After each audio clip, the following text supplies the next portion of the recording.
Kan ya? Oke. Nah, itu yang paling banyak digunakan mahasiswa pendidikan ekonomi. Memang ada juga nih, kuasi eksperimen itu time series design. Gambarnya seperti ini. Oke.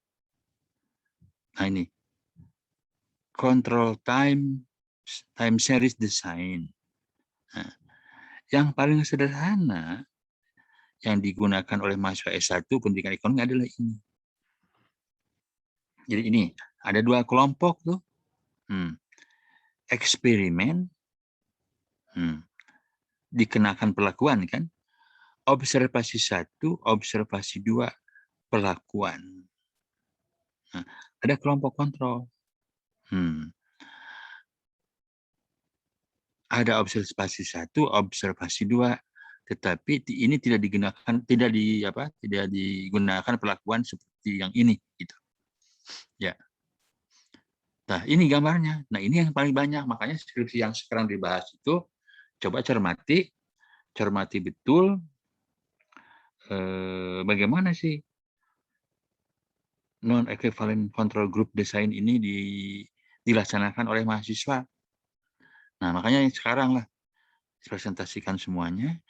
Nah, kemudian mahasiswa ini kan kuasi semu, seolah-olah jadi semua aja.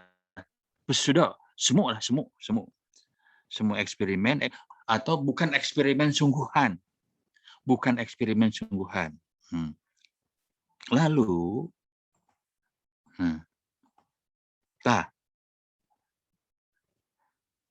bedanya dengan true eksperimen, nih true eksperimen, ya itu eksperimen sungguhan.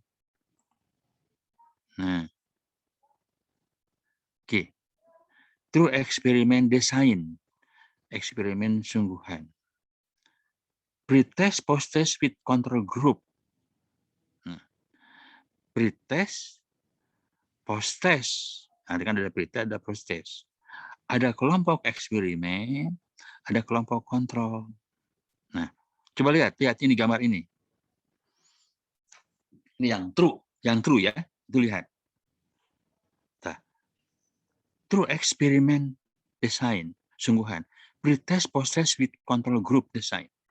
Nah, coba lihat, perhatikan gambar ini. Betul-betul gambar ini, perhatikan. Coba lihat dengan yang ini. Nah, sama atau beda? Coba ini perhatikan betul. Non-equivalent control group. Kan? Pretest, post-test. Nah, kelompok kontrol, pretest, post-test. Hanya di sini, perlakuan di sini. Coba gambar itu perhatikan, bandingkan dengan yang ini. Nah, gambarnya sama tidak? Sama, Pak. Sama ya? Iya, Pak. Sama. Namanya beda. Namanya beda, Pak. Nah, ini pretest, post-test with control group. Pretest, post-test with control group. Kalau yang ini namanya non-equivalent control group. Gambarnya kan sama ya? Nah, itu. Bedanya, nah ini mahasiswa nih.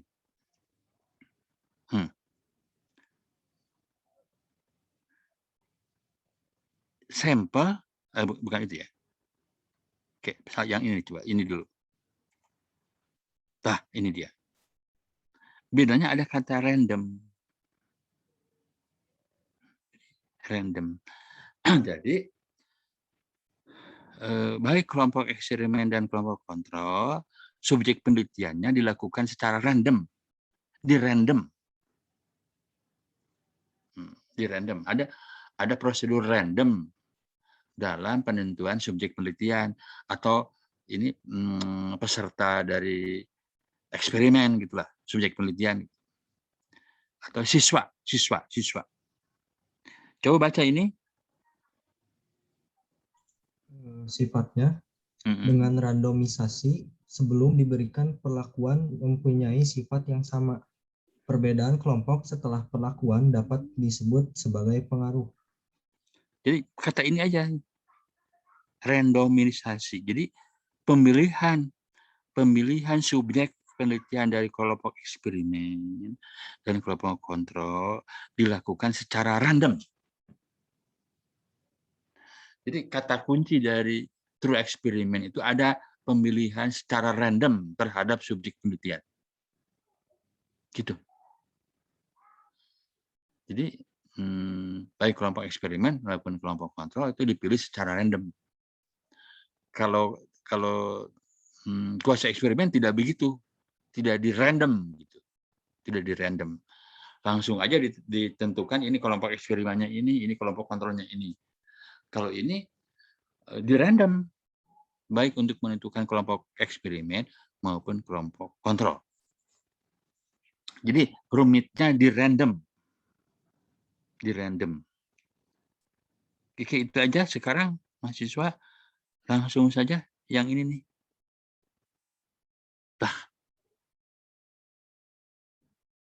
Non-equivalent control group design. Gambarnya sama dengan yang tadi, yang true, tapi beda kan, cuma pakai random. Langsung aja, silahkanlah. Oke, langsung. Kepada kelompok yang akan presentasi, silakan.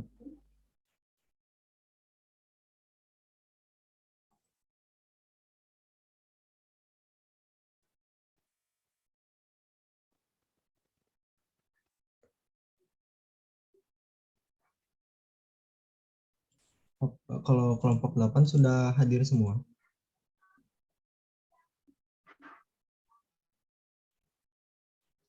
Udah Rik. Fahrul udah ada kok. Oke, silakan datang.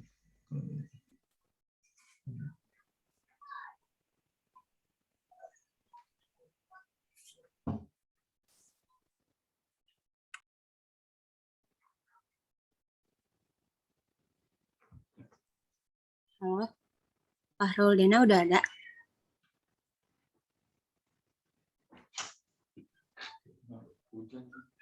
Ayo, oke.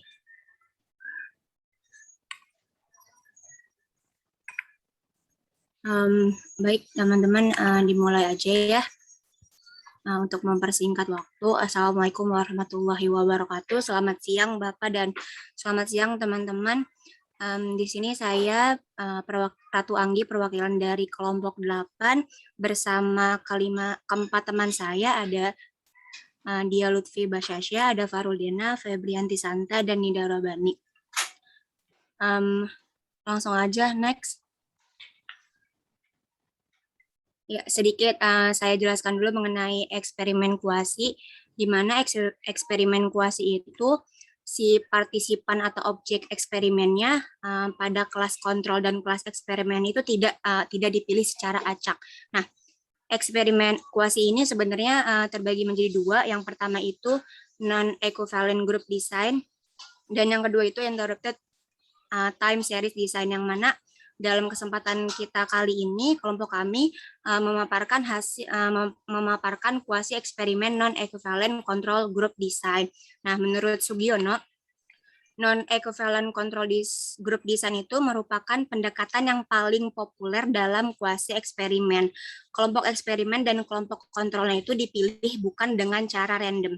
Nah, jadi kedua kelas tersebut itu diberi pretest dan post-test, dan hanya kelompok eksperimen yang mendapat perlakuan. Jadi penelitian ini dilakukan dengan memberikan perlakuan kepada kelompok eksperimen dan kelompok kontrol itu sebagai pembandingnya. Seperti itu. Next. Nah, sebagai bahan rujukan untuk presentasi kami kali ini, kami memakai skripsinya Teh Ane Septiana, yang mana merupakan kakak tingkat kita gitu ya, di pendidikan ekonomi angkatan 2012, dan kebetulan dalam skripsinya ini Teh Ane dibimbing langsung gitu ya oleh Prof. Dadang. Seperti itu. Nah, skripsinya ini terdiri dari 79 halaman, dan sebagai subjek dari penelitiannya, Teh Hana itu meneliti siswa kelas 10 IPS di SMA Negeri Bandung tahun ajaran 2016-2017. Nah, sebagai kelompok eksperimennya, Teh Hana itu meneliti kelas 10 IPS 3 dan kelas 10 IPS 1 sebagai kelompok kontrolnya, seperti itu. Next. Sebentar ya, mau cas dulu laptop.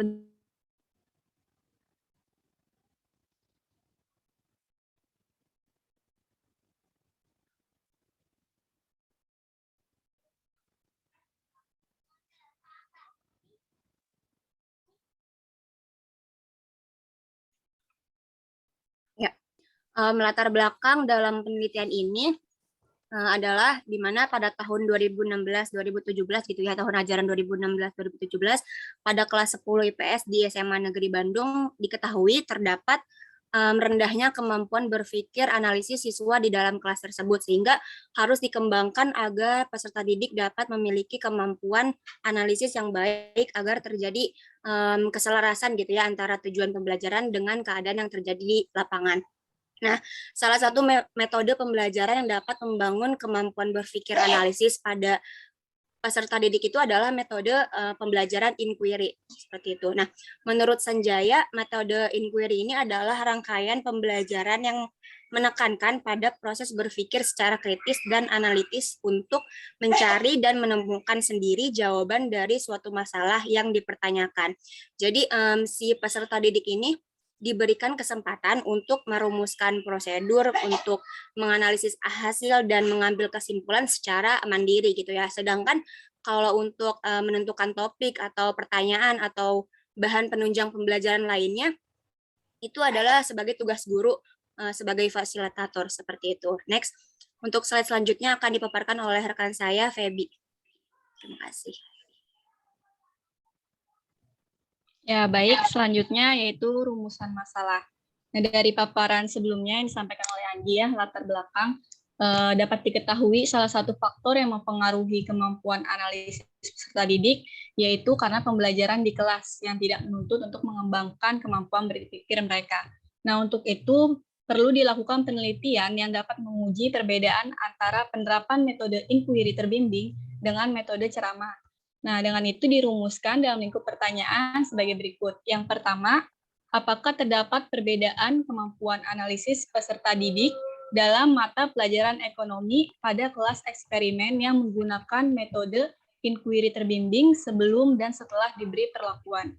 Yang kedua, apakah terdapat perbedaan kemampuan analisis peserta didik dalam mata pelajaran ekonomi antara kelas eksperimen yang menggunakan metode inquiry terbimbing dan kelas kontrol yang menggunakan metode ceramah bervariasi setelah diberi perlakuan?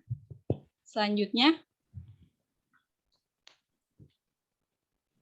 nah dari rumusan masalah sebelumnya, kita dapat mengetahui tujuan dari penelitian ini, yaitu yang pertama, untuk mengetahui perbedaan kemampuan analisis peserta didik dalam mata pelajaran ekonomi pada kelas eksperimen yang menggunakan metode inquiry terbimbing sebelum dan setelah diberi perlakuan.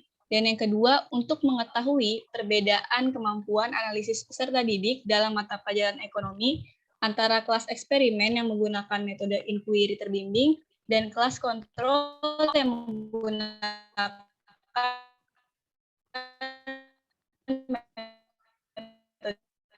metode ceramah variasi setelah diberi perlakuan. Selanjutnya akan dijelaskan oleh teman.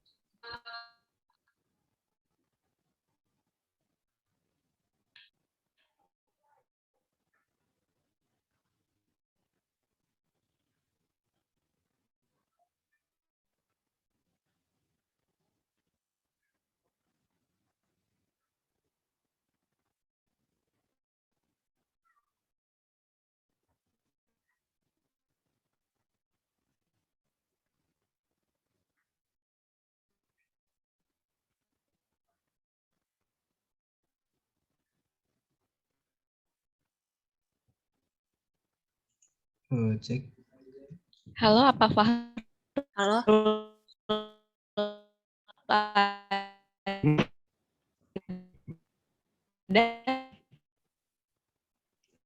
sini putus-putus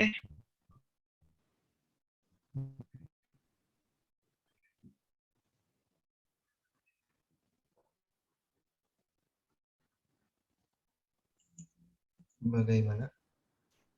Tadi putus-putus. Halo, Feby, untuk bagian Feby udah kelar kan ya? Lanjut Iya, ke udah. Fahrul, Anggi. hipotesisnya dan seterusnya.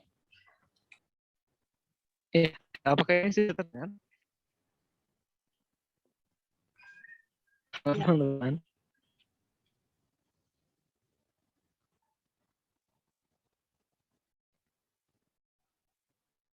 Terdengar, Fahrul.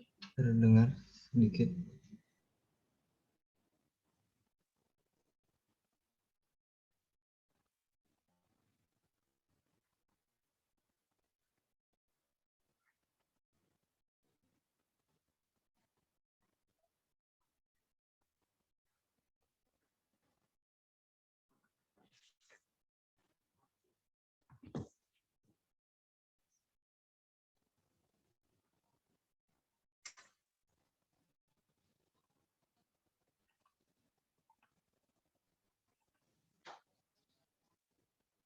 Ya, lanjutkan.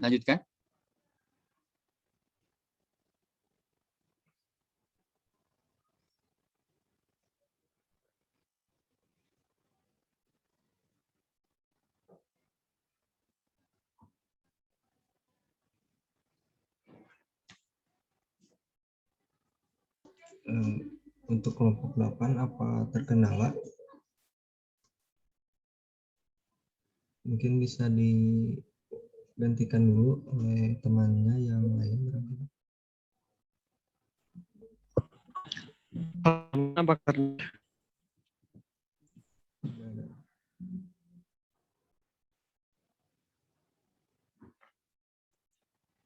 terdengar, teman-teman?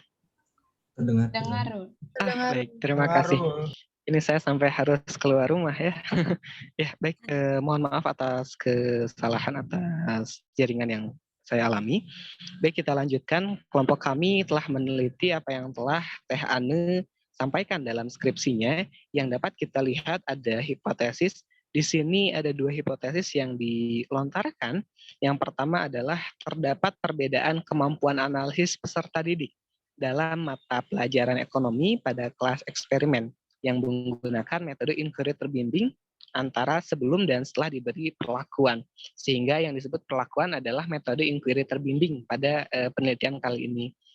Adapun hipotesis yang kedua, yakni terdapat perbedaan kemampuan analisis peserta didik dalam mata pelajaran ekonomi antara kelas eksperimen yang menggunakan metode inquiry terbimbing dengan kelas kontrol yang hanya menggunakan metode ceramah bervariasi setelah diberi perlakuan.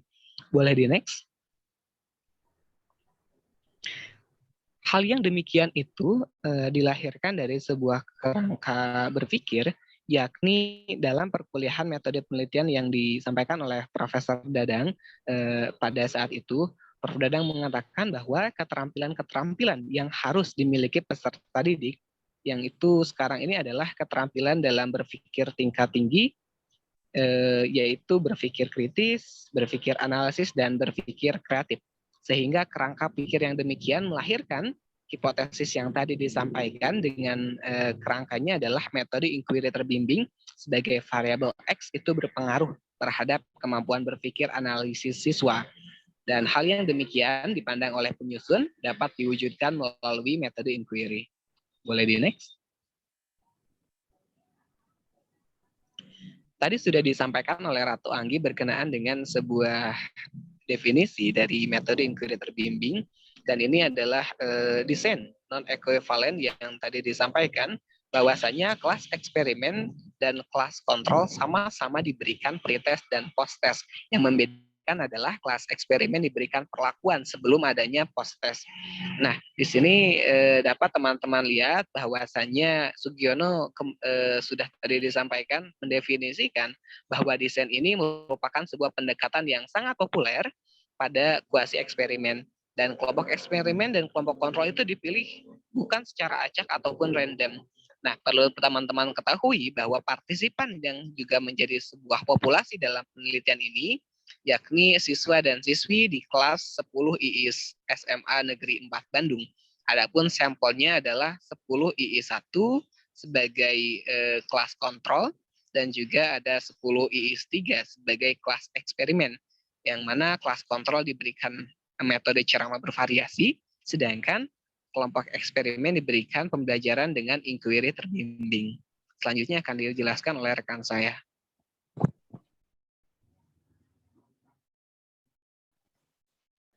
Baik, terima kasih kepada saudara Fatul sebelumnya. Nah, di sini saya akan coba menjelaskan mengenai teknik analisis pengolahan data. Nah, setelah kita memperoleh gitu ya data dari kedua kelas, gitu. Nah, langkah selanjutnya yaitu yang pertama itu melakukan pensukaran gitu. Nah, di mana tes pensukaran ini, tes pilihan ganda itu dilakukan dengan menggunakan pedoman pensukaran. Nah, sebelum lembar jawaban siswa itu diberi skor, terlebih dahulu ditentukan standar penilaian untuk setiap tahap sehingga dalam pelaksanaan undur subjektivitas dapat dikurangi. Nah, skor setiap siswa ditentukan dengan menghitung jumlah jawaban yang benar. Kemudian setelah melakukan penskoran, langkah selanjutnya adalah menghitung rata-rata hasil pretest dan post-test. Nah, setelah menghitung rata-rata, lalu melakukan menghitung selisih antara pretest dan post-test gitu ya, untuk mendapatkan nilai gain dan gain ternormalisasi. Nah, setelah itu ada skor gain normal ini diinterpretasikan untuk menyatakan kriteria peningkatan hasil belajar gitu ya. Selanjutnya indeks gain yang diperoleh itu diinterpretasikan dengan menggunakan indeks gain ternormalisasi. Nah, langkah selanjutnya, next. Nah, langkah selanjutnya itu dilakukan uji normalitas. Nah, setelah kita mendapatkan gitu ya data awal dari nilai kemampuan analisis siswa dalam mata pelajaran ekonomi ini, uji normalitas ini itu digunakan untuk mengetahui gitu kondisi data apakah berdistribusi normal atau tidak. Nah, kondisi data berdistribusi normal ini menjadi syarat gitu untuk menguji hipotesis menggunakan statistik parametrik. Nah, pengujian normalitas untuk jumlah data lebih dari 30 orang menggunakan C kuadrat atau X pangkat 2 dengan derajat kebebasan tertentu sebesar banyaknya kelas interval dikurangi 1 atau DK sama dengan K dikurangi 1. Selanjutnya itu ada uji homogenitas. Nah, di uji homogenitas ini digunakan untuk mengetahui gitu data sampel pada setiap kelompok dapat dikatakan homogen atau tidak, dan bisa atau tidaknya digabungkan untuk dianalisis lebih lanjut. Nah, dalam hal ini itu ada pengujian homogenitas dan data normalitas gain dilakukan dengan menggunakan langkah-langkah sebagai berikut. Itu yang pertama itu mencari nilai varians terbesar dan varians terkecil. Yang kedua, membandingkan nilai F hitung dengan F tabel gitu ya. Nah, jika diperoleh gitu harga F hitung kurang dari F tabel, maka kedua variansi itu homogen. Nah, sebaliknya jika diperoleh harga F hitung itu lebih besar dari F tabel, maka kedua varians tidak homogen. Lalu ada uji hipotesis. Nah, di sini tuh ada dua uji analisis, yaitu pair sample test dan independent sample test. Pair sample test itu atau dependent sample itu digunakan untuk menguji dua buah rata-rata sebagai hasil pengukuran pada satu kelompok sampel eksperimen yang sama. Kemudian jika independent sample test itu jadi uji signifikansi perbedaan antara dua rata-rata atau mean dua kelompok sampel eksperimen yang tidak berhubungan. Nah, untuk menentukan signifikan perbedaan antara dua mean dua mean tersebut itu dilakukan tabel statistik critical value of T gitu. Jadi jika T hitung itu lebih besar dari T tabel, maka HO ditolak dan HA diterima. Nah, jika T hitung kurang dari T tabel, maka HO diterima dan HA ditolak. Nah, sekian pemaparan dari saya. Selanjutnya akan dijelaskan oleh rekan saya, Dia. Halo, sebelumnya suara saya terdengar? Terdengar. Dengar. Oke, selanjutnya adalah hasil penelitian. Nah, hasil penelitian ini, setelah melakukan proses analisis data, terdapat hasil uji hipotesis pertama yang menunjukkan bahwa terdapat perbedaan kemampuan analisis siswa antara sebelum dan setelah diberi perlakuan pada kelas eksperimen yang menggunakan metode pembelajaran inquiry terbimbing dengan N-gain sebesar 0,340. Artinya, terdapat peningkatan kemampuan berpikir analisis siswa kelas eksperimen antara pretest dan posttest dengan hasil N-gain-nya yang sebesar 0,340 tadi, yang dikategorikan rendah. Lalu pada hipotesis kedua, terdapat perbedaan peningkatan kemampuan analisis antara kelas eksperimen yang menggunakan metode pembelajaran inquiry terbimbing dan kelas kontrol yang menggunakan metode ceramah bervariasi. Adapun beberapa hal yang menjadi kelemahan dalam penelitian ini, yang pertama, pada saat berlangsungnya penelitian di lapangan, peneliti sekaligus bertindak sebagai guru gitu ya, di mana seharusnya peneliti ini bertindak sebagai observer untuk mengawasi proses pembelajaran agar sesuai dengan RPP atau rencana pelaksanaan pembelajaran. Lalu yang kedua, peneliti mengambil kelas secara random tanpa ada pertimbangan kualifikasi setiap kelas yang digunakan peneliti. Seharusnya peneliti ini mengambil kelas yang memiliki kualifikasi yang sama sehingga hasil penelitian dapat lebih terpercaya. Nah, hal ini juga dapat dilakukan dengan melihat hasil belajar siswa pada setiap kelas yang kemudian dapat diputuskan dua kelas yang memiliki rata-rata hasil belajar yang sama yang akan digunakan sebagai objek penelitian. Nah, lalu selanjutnya bisa di next, tingkat kemampuan analisis ya, di sini ada tabel yang satunya dulu, tabel. Nah, tingkat kemampuan analisis siswa pada kelas eksperimen dan kelas kontrol ini menunjukkan perbedaan peningkatan N-gain yang cukup signifikan. Bisa dilihat pada tabel yang ditampilkan, di sini ada peningkatan pretest dan posttest kelas eksperimen lebih tinggi daripada kelas kontrol. Nah, lalu pembelajaran melalui metode inquiry terbimbing ini juga terbukti membuat siswa kelas eksperimen dapat lebih meningkatkan kemampuan analisis karena siswa menggunakan kemampuan berpikirnya. Next, tabel selanjutnya. Nah, karena siswa menggunakan kemampuan berpikirnya untuk memecahkan suatu permasalahan dibanding dengan kelas kontrol yang menggunakan metode ceramah bervariasi.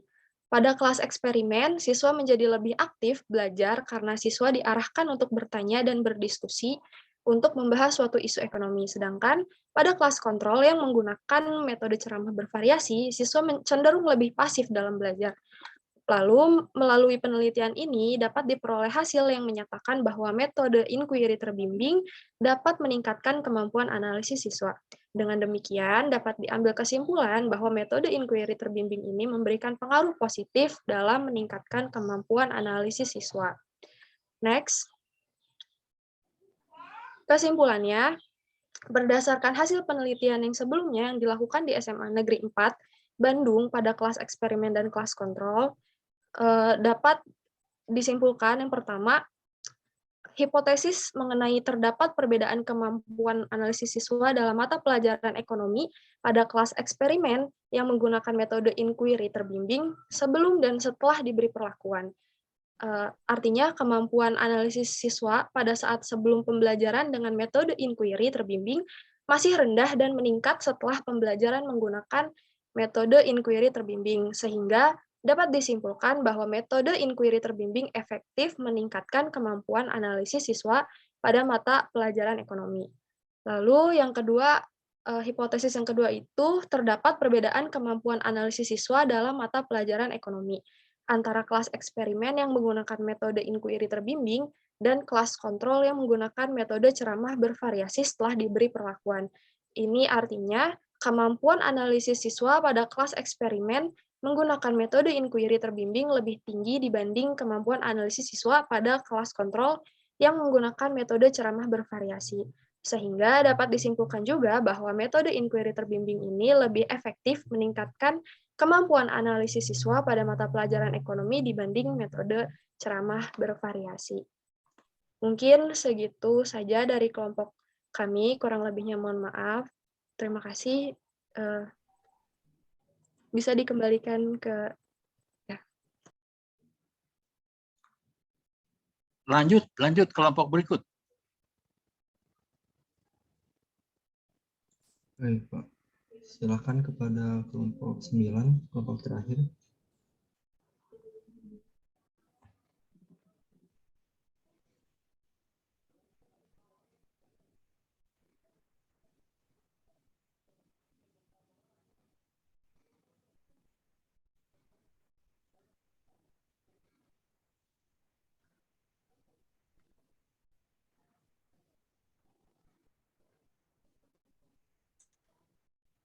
Baik.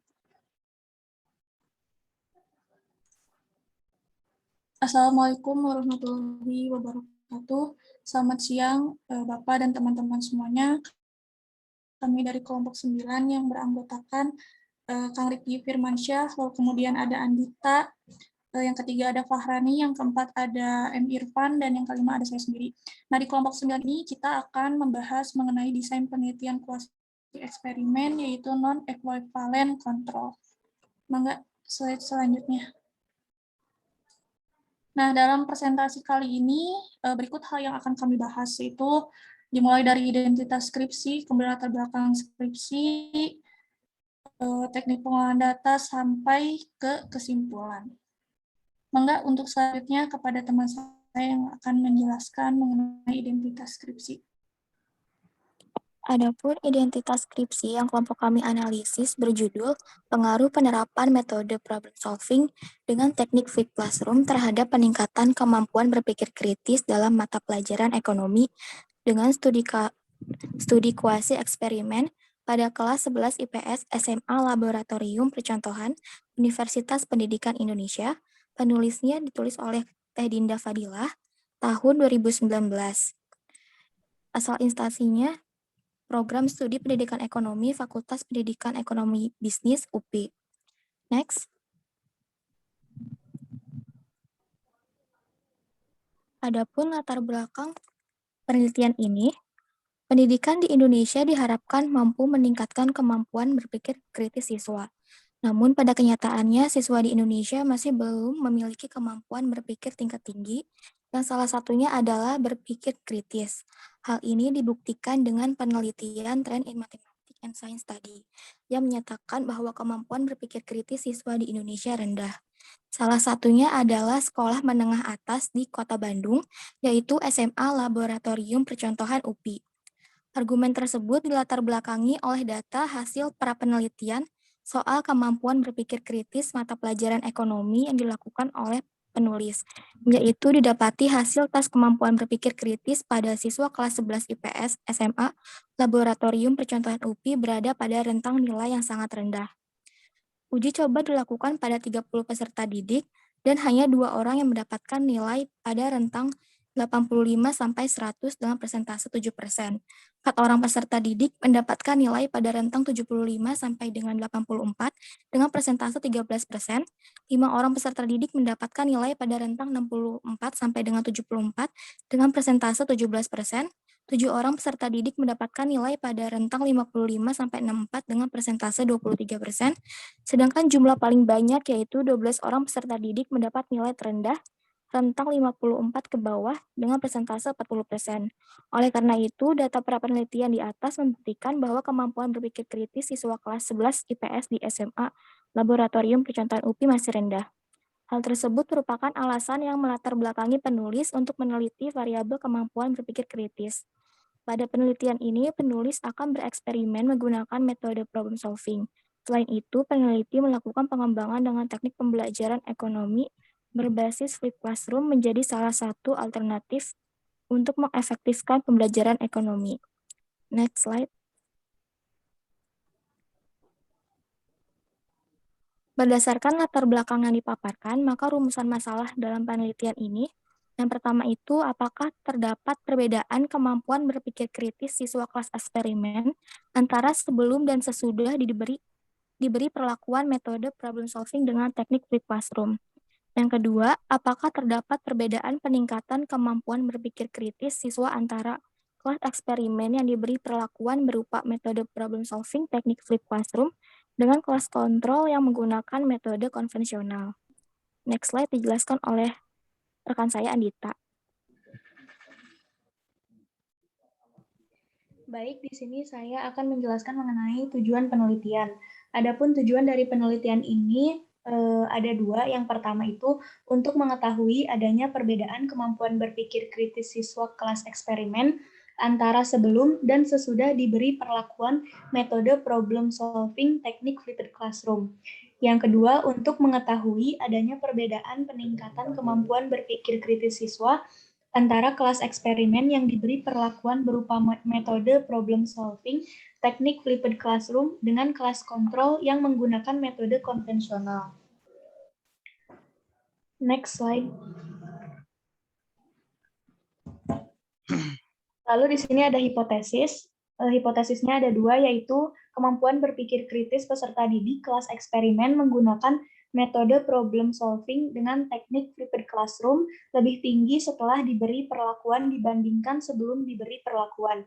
Yang kedua, peningkatan efektivitas pembelajaran kelas eksperimen yang menggunakan metode problem solving dengan teknik flipped classroom lebih tinggi dibandingkan kelas kontrol yang menggunakan metode ceramah.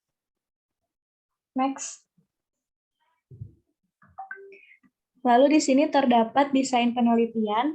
Desain penelitian yang digunakan dalam penelitian ini adalah desain non-equivalent control group design. Dapat dilihat di tabel tersebut, terdapat kelas dan penelitian. O1 itu menunjukkan tes awal pada kelas eksperimen sebelum diberi perlakuan, lalu O2-nya itu adalah tes akhir pada kelas eksperimen setelah diberi perlakuan. Lalu O3 tes awal pada kelas kontrol, O4 tes akhir pada kelas kontrol, dan X adalah perlakuan berupa model pembelajaran problem-based learning dengan teknik flipped classroom. Slide selanjutnya akan dijelaskan oleh rekan saya.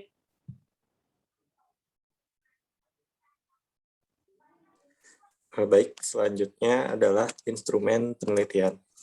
Dalam penelitian ini yang menjadi instrumen penelitian adalah tes yang digunakan pada pretest dan post-test, baik pada kelas eksperimen maupun pada kelas kontrol. Nah, langkah-langkah sistematika penyusunan instrumen penelitian adalah sebagai berikut. Yang pertama, mempelajari KI dan KD. Yang kedua, menyusun IPK dan tujuan pembelajaran. Ketiga, menyusun kisi instrumen penelitian, menyusun tes tertulis, lalu uji coba soal yang digunakan, lalu uji validitas, yaitu menguji kevalidan dari soal yang disediakan, lalu uji reliabilitas atau instrumen reliabilitas ini menunjukkan pengertian bahwa satu instrumen cukup dapat dipercaya untuk digunakan, dan pada penelitian ini instrumen reliabilitasnya menggunakan rumus alfa yang mana pengukurannya menggunakan tentang nilai 0 sampai 100. Lalu tingkat kesukaran soal dan daya pembeda soal. Daya pembeda soal ini adalah menunjukkan kemampuan soal membedakan antara siswa yang berkemampuan tinggi dan siswa yang berkemampuan rendah.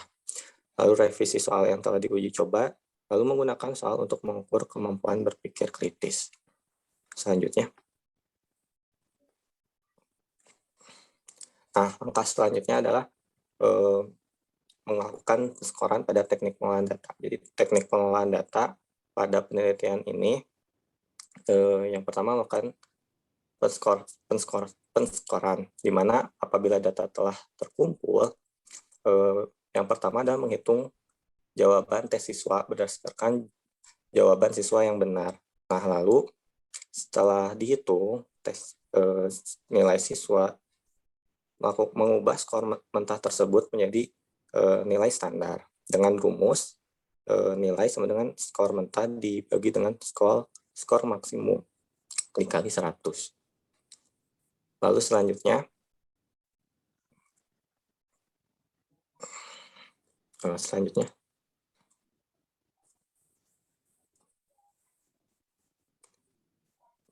selanjutnya adalah teknik analisis data. Langkah-langkah sistematikanya adalah sebagai berikut. Yang pertama, mencari nilai minimum. Kedua, mencari nilai maksimum. Yang ketiga, menghitung nilai rata-rata atau mean ideal dari nilai standar yang dihasilkan. Lalu menghitung standar deviasi dan nilai standar yang dihasilkan. Lalu yang kelima adalah uji gain. Di dalam uji gain ini menggunakan uji gain yaitu normal gain yang dimana tujuannya mengetahui peningkatan hasil belajar setelah pembelajaran dilaksanakan. Dan rumus dari normal gain ini yaitu nilai post-test dikurangi nilai pretest dibagi dengan nilai maksimum dikurangi nilai dari pretest yang sudah didapatkan. Nah, selanjutnya mengenai uji normalitas dan homogenitas akan disampaikan oleh Fitriana. Baik, untuk pengujian hipotesis di sini terdapat 3 uji yang dilakukan gitu oleh peneliti. Yang pertama yaitu ada uji normalitas, yang kedua ada uji homogenitas, dan yang ketiga ada uji signifikansi. Nah, uji normalitas ini dilihat untuk apa gitu ya, untuk melihat distribusi data ini apakah normal atau tidak. Jadi untuk uji normalitas data didapat dari nilai pretest dan posttest kemampuan berpikir kritis siswa baik dalam kelas eksperimen maupun kelas kontrol yang dilakukan dengan menggunakan uji one sample Kolmogorov-Smirnov. Nah, syarat yang diperoleh ketika data berdistribusi normal apabila p-value lebih besar daripada alfa dengan taraf signifikan alfa sama dengan 0,05 dan apabila p-value kurang dari A maka data tidak berdistribusi normal. Nah, kita bisa lihat gitu ya di tabel di atas bahwa nilai pretest kemampuan berpikir kritis pada kelas eksperimen yaitu sebesar 0,200, untuk nilai alfanya yaitu sebesar 0,05, dan data nilai post-test kemampuan berpikir kritis siswa pada kelas eksperimen sebesar 0,084, lebih besar daripada 0,05, maka sampel berdistribusi normal untuk yang kelas eksperimen. Lalu yang kedua, sedangkan untuk data nilai pretest kemampuan berpikir kritis siswa untuk kelas kontrol yaitu sebesar 0,130. Untuk nilai alfanya yaitu sebesar 0,05 dan data nilai post-test kemampuan berpikir kritis siswa pada kelas kontrol yaitu sebesar 0,06 lebih besar daripada 0,05. Maka sampel berdistribusi normal. Jadi baik kelas eksperimen maupun kelas kontrol ini dua-duanya uji normalitas itu distribusinya normal. Lalu yang kedua ada uji homogenitas. Nah, uji homogenitas ini dilakukan untuk memeriksa apakah skor yang diperoleh dalam penelitian mempunyai variansi yang homogen atau tidak gitu. Berdasarkan hasil uji homogenitas yang bisa kita lihat di tabel, dapat diketahui nilai signifikansi based on mean menunjukkan signifikansi 0,184 lebih besar daripada 0,05. Maka dapat disimpulkan bahwa varian data pretest, post-test, kelas eksperimen, maupun kelas kontrol adalah sama atau dalam artian bersifat homogen. Jadi dua-duanya itu bersifat homogen. Nah, setelah selesai dilakukan uji normalitas dan homogenitas, maka dilakukanlah uji signifikansi untuk melihat perbedaan data hasil pretest dan post-test kelas eksperimen dan kelas kontrol dengan statistik parametrik yaitu uji T pada taraf signifikansi alfa sama dengan 0,05. Adapun hipotesis yang akan diujikan adalah sebagai berikut di slide selanjutnya. Nah, yang pertama ini ada uji hipotesis yang pertama. yaitu HO tidak ada perbedaan kemampuan berpikir kritis kelas eksperimen antara sebelum dan setelah diberi perlakuan metode problem solving dengan teknik flipped classroom. HA-nya yaitu kemampuan berpikir kritis kelas eksperimen meningkat setelah diberi perlakuan metode problem solving dengan teknik flipped classroom. Nah, dalam pengujian hipotesis pertama ini menggunakan uji paired sample test, data pretest, dan post-test kemampuan berpikir kritis siswa pada kelas eksperimen. Nah, maka dari itu dilakukan gitu untuk mengetahui ada tidaknya perbedaan kemampuan berpikir kritis siswa kelas eksperimen sebelum dan setelah perlakuan metode problem solving teknik flipped classroom ini. Nah, dapat kita lihat gitu hasilnya di tabel berikut, bahwa kita lihat gitu dari nilai sig-nya, sig to tail-nya didapat sebesar 0,000 lebih kecil dari apa sama dengan 0,05. Dengan demikian HO ditolak dan HA diterima. Artinya terdapat perbedaan kemampuan berpikir kritis siswa kelas eksperimen antara sebelum dan setelah diberi perlakuan metode problem solving teknik flipped classroom pada materi pertumbuhan ekonomi dan pembangunan ekonomi, yaitu di kelas 12 IPS 2 Laboratorium Percontohan UPI. Nah, selanjutnya untuk uji hipotesis kedua.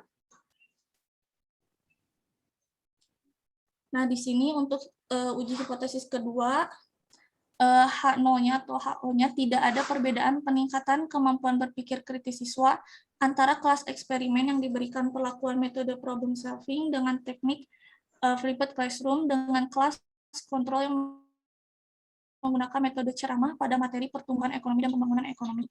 Kemudian untuk H-nya terdapat perbedaan peningkatan kemampuan berpikir kritis siswa antara kelas eksperimen yang diberi perlakuan metode problem solving dengan teknik flipped classroom dengan siswa kelas kontrol yang menggunakan metode ceramah pada materi pertumbuhan ekonomi dan pembangunan ekonomi. Nah, berdasarkan tabel pada gambar gitu ya, di sini HO diterima dan HA ditolak, sehingga dapat disimpulkan gitu tidak terdapat perbedaan peningkatan kemampuan berpikir kritis siswa antara kelas eksperimen yang diberi perlakuan metode problem solving dengan teknik flipped classroom dengan siswa kelas kontrol yang menggunakan metode ceramah pada materi pertumbuhan ekonomi dan pembangunan ekonomi. Oh ya, mohon maaf tadi terlewat, untuk hipotesis kedua ini itu menggunakan uji independent sample test. Meskipun demikian gitu, sebentar Isma, dikarenakan pada saat pelaksanaan post-test, siswa di kelas eksperimen juga, baik juga siswa eksperimen maupun siswa di kelas kontrol, didapati hasil yang tidak terlalu berbeda gitu. Dibuktikan dengan nilai rata-rata siswa kelas eksperimen sebesar 91,29 dan siswa kelas kontrol yaitu sebesar 89,52. Maka tidak terdapat perbedaan peningkatan kemampuan berpikir kritis siswa yang signifikan. Untuk selanjutnya akan dijelaskan oleh teman saya.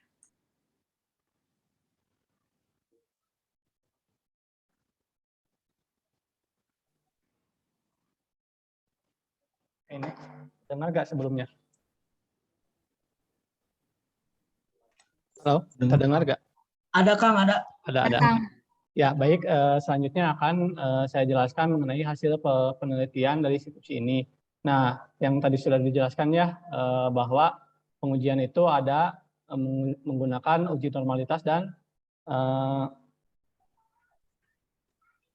uji homogenitas. Nah, yang selanjutnya itu adalah saya akan memaparkan ya hasilnya. Nah, yang pertama itu adalah kelas eksperimen. Nah, terlihat ya di tabel ini, hasil kemampuan yang pertama itu di tabel 4.1 itu, hasil kemampuan berpikir kritis siswa kelas eksperimen itu, yaitu hasil pretest dan protesnya, N-nya itu 28 orang ya, dan nilai idealnya itu adalah 100. Minimum nilainya itu adalah 40 dan 80. Nah, yang maksimumnya itu adalah 88 dan 100. MEA-nya itu adalah 60,79 dan 91,29. Standar deviasinya yaitu 13,623 dan 5,968. N-gain score-nya yaitu 70,48. Nah, ini 7,48 ini menandakan bahwa penelitian ini cukup efektif gitu. Nah, yang selanjutnya itu adalah di kelas kontrol ya, di tabel 4.2, hasil kemampuan berpikir kritis siswa kelas kontrol itu ini ya keterangannya tetap ya pretest dan potes.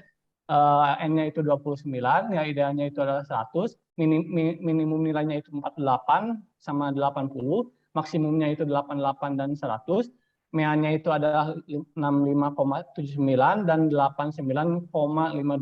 Standar deviasinya itu adalah 10,880 dan 7,125. Dan standar deviasi N kategori ini adalah 64,67, cukup efektif juga ya di hasil penelitiannya. Nah, yang selanjutnya adalah peningkatan kemampuan berpikir kritis siswa pada kelas eksperimen dan kelas kontrol. Nah, ini didapat hasil nilainya ya. Kelas eksperimen yaitu N-nya 70,48, interpretasinya adalah cukup efektif gitu. Nah, yang selanjutnya itu adalah kelas kontrol, N-nya 64,67. Nah, interpretasinya adalah cukup efektif. Nah, N-gain skornya itu adalah untuk kelas eksperimen itu adalah 70,48.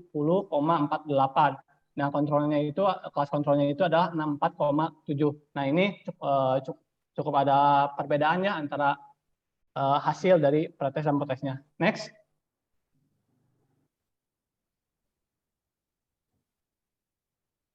Slide selanjutnya.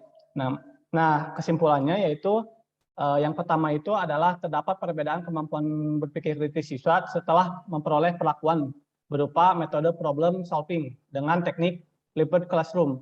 Nah, kemampuan berpikir kritis siswa lebih tinggi dibandingkan sebelum memperoleh perlakuan sehingga disimpulkan bahwa metode problem solving dengan teknik flipped classroom berpengaruh positif terhadap kemampuan berpikir kritis siswa gitu. Jadi dalam skripsi ini menunjukkan bahwa terdapat perbedaan gitu.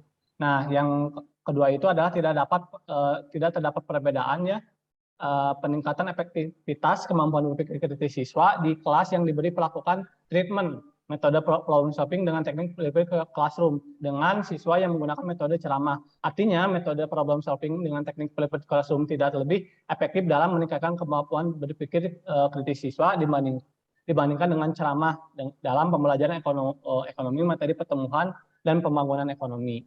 Nah, mungkin yang selanjutnya adalah next. Nah, ini sebelum saya tutup, ini ada quotes dari John Stanton. The purpose of critical thinking is rethinking that it's review, evaluating, and replacing thought. Nah, sekian penjelasan dari saya. Mohon maaf bila ada kesalahan. Wassalamualaikum warahmatullahi wabarakatuh.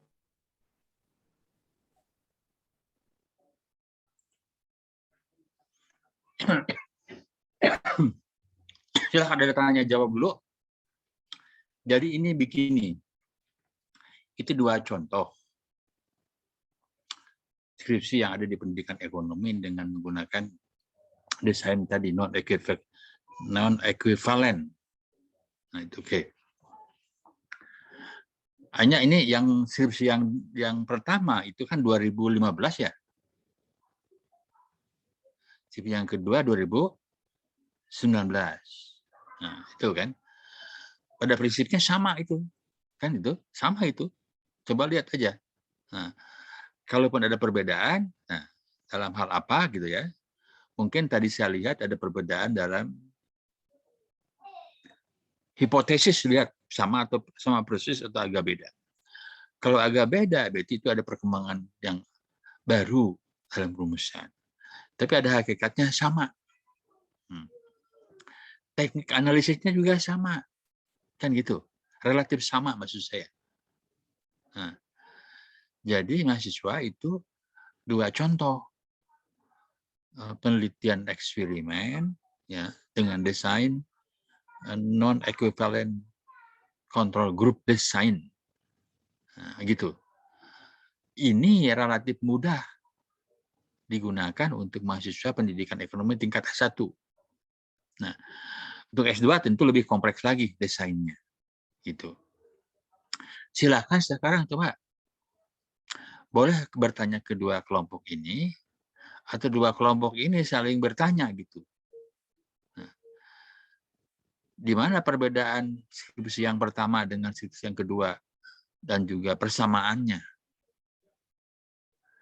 Persamaannya sudah jelas, itu kan menggunakan non-equivalent control group design.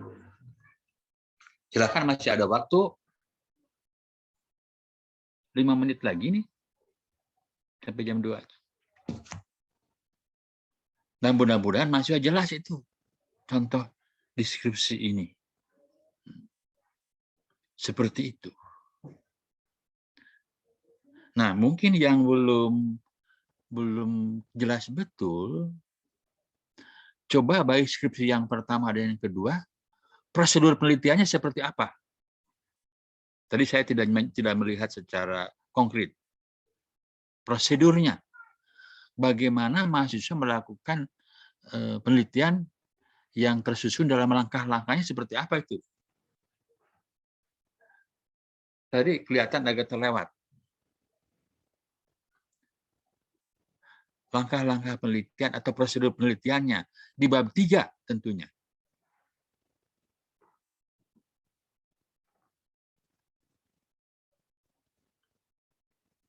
Langsung bab 3.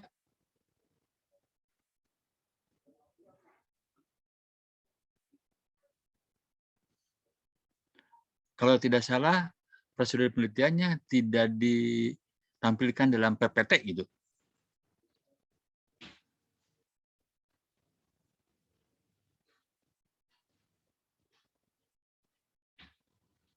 Izin menjawab, Pak. Nah, coba baca skripsi. Prosedur penelitian ini, adapun langkah-langkah yang dilakukan penelitian ini dapat digambarkan sebagai berikut. Yang pertama itu tahap pendahuluan. Yang selanjutnya tahap pendahuluan ini ditemukan masalah dan buat judul penelitian. Yang selanjutnya itu adalah tahap persiapan. Tahap persiapan ini menentukan materi, menyusun rencana pelaksanaan, dan menyusun dan menguji alat tes kemampuan berpikir kritis. Dan selanjutnya itu adalah tahap pelaksanaan. Tahap pelaksanaan itu adalah tes awal dan pretest. Nah, ini tes awal ini adalah dibagi dua, yang kelas eksperimen dan tahap pendahuluan pembelajaran menggunakan metode ceramah. Dan yang selanjutnya itu adalah tahap akhir pengolahan dan analisis data, pembahasan dan kesimpulan dan saran, Pak, yang itu. Kelompok yang satu lagi, coba. Bab 3, bagian prosedur penelitian. Artinya langkah-langkah yang dilakukan oleh mahasiswa. Coba.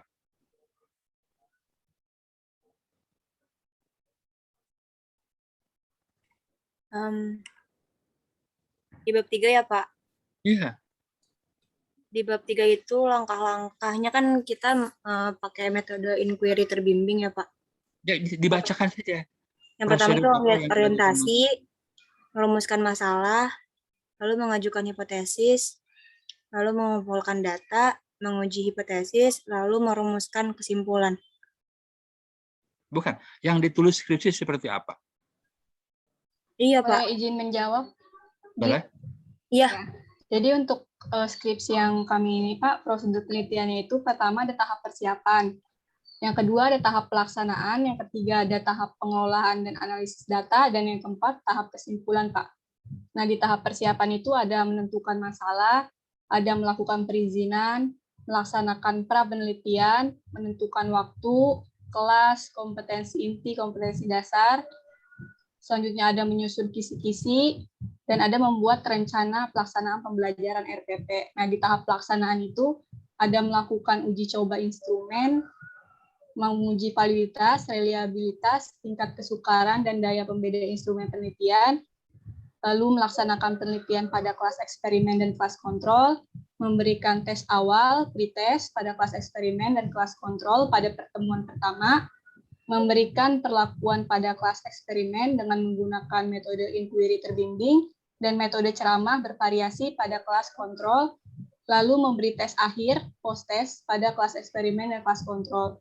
Untuk pengolahan dan analisis datanya ada melakukan penskoran pada pretest dan post-test pada kelas eksperimen dan kelas kontrol, lalu menghitung gain pada masing-masing kelas eksperimen dan kelas kontrol, melakukan uji normalitas, uji homogenitas, dan uji hipotesis data hasil penelitian. Selanjutnya kesimpulan, membuat interpretasi hasil penelitian dan memberikan kesimpulan. Nah, ini saya masukkan. Yang dimasukkan prosedur itu ini langkah-langkah yang dilakukan mahasiswa tatkala dia lakukan penelitian eksperimen dengan desain ini. Justru ini yang harus ditampilkan di PPT sebetulnya. Oh, itulah pada waktu melaksanakan eksperimen dengan desain ini, begini dia yang dilakukan oleh mahasiswa. Ini kan berbeda dengan yang dilakukan mahasiswa pada waktu dia menggunakan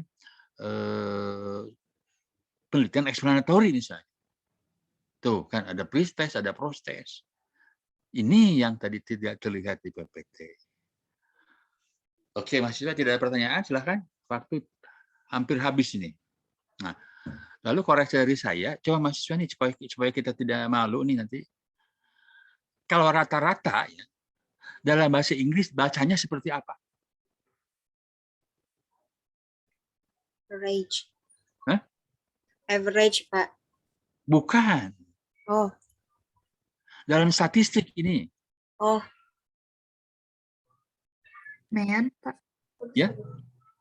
Iya. Mean. Hah? Yang keras?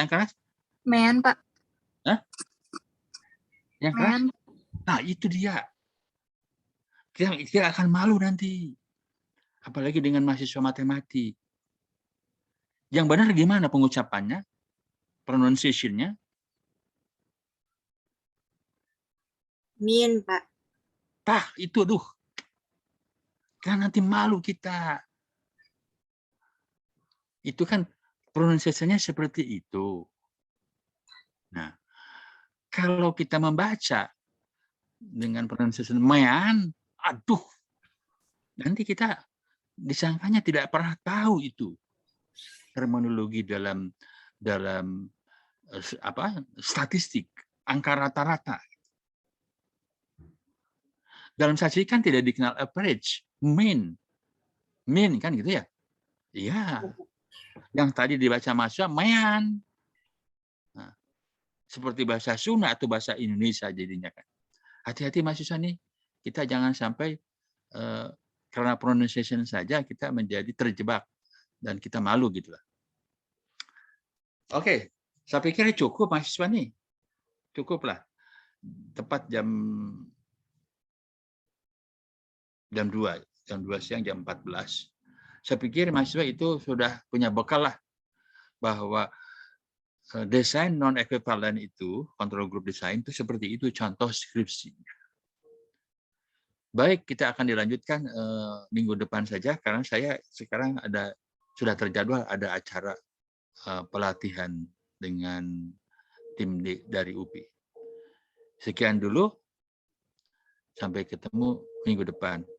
Alhamdulillahirrahmanirrahim kita sudah bisa menyelesaikan perkuliahan hari ini walaupun hanya separuh waktu. Sekian, sampai bertemu di minggu depan. Assalamualaikum warahmatullahi wabarakatuh. Waalaikumsalam warahmatullahi wabarakatuh. Sehat selalu. Dilancarkan urusannya.